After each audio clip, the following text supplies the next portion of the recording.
আসসালামু আলাইকুম গাইস, তোমরা কেমন আছো? আলহামদুলিল্লাহ, আমিও ভালো আছি। তো আমি আজকে বলতেছি, আগের মতন আমি ভিডিও দিতে পারতেছি না। রমজান মাসে তো ভিডিও দেওয়া ভালো না, তাই ভালো কাজ করতে, তাই এখন আগের মতন ভিডিও দিতেছি না। তো আমাদের যারা প্রবাসী আছে রমজান মাসে তাদের প্রচুর কষ্ট হয়, ঠিক আছে? তো আমাদের যে ডিউটির সিরিয়ালটা কীরকমভাবে আমি আপনাদেরকে আজকে শেয়ার করতেছি।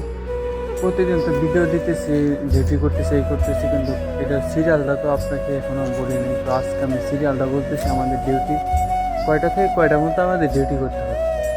তো আমরা সকালে করতে হয় 10টা থেকে 2টা পর্যন্ত, ঠিক আছে? বিকাল 2টা পর্যন্ত আমাদের কাজ করতে হয়। তারপরে আবার নামাজ টামাজ পড়ে একটু ঘুমাবার সুযোগ করে, তো এটা হয় না, আবার আসর আজান দিয়ে ফেলে, ঠিক আছে? গোসল টোসল করতে করতে আসর আজান দিয়ে ফেলে, তো আবার নামাজ পড়ি। মানে আমাদের জন্য একটু ঘুমাবো, আমাদের কাছে এই সুযোগটা নেই বর্তমানে। রমজান মাস আসার পরে আবার সন্ধ্যাবেলা 7টা থেকে নিয়ে রাত 2টা পর্যন্ত কাজ করতে হয়, ঠিক আছে? মানে এরকমভাবে জীবনযাপনটা তো সৌদি আরব যারা আছে বর্তমানে সবাই এরকম, তারা 10-12 ঘন্টা ডিউটি করতেছে। রমজান মাসে ডাবল ডিউটি হচ্ছে, ডাবল বিকালেও করতে হয়, সকালে রাতে করতে হয়, সকালে করতে হয়, ঠিক আছে? মানে এরকম প্রসেসিং করে দিয়েছে ডিউটির সিরিয়াল, সেটা আর বলার মতো নয়। তো গাইস, আপনারা আমাদের জন্য দোয়া করবেন, আমরা তুমি রোজা না ভাঙি এবং কাজকর্ম ঠিকভাবে করতে পারি।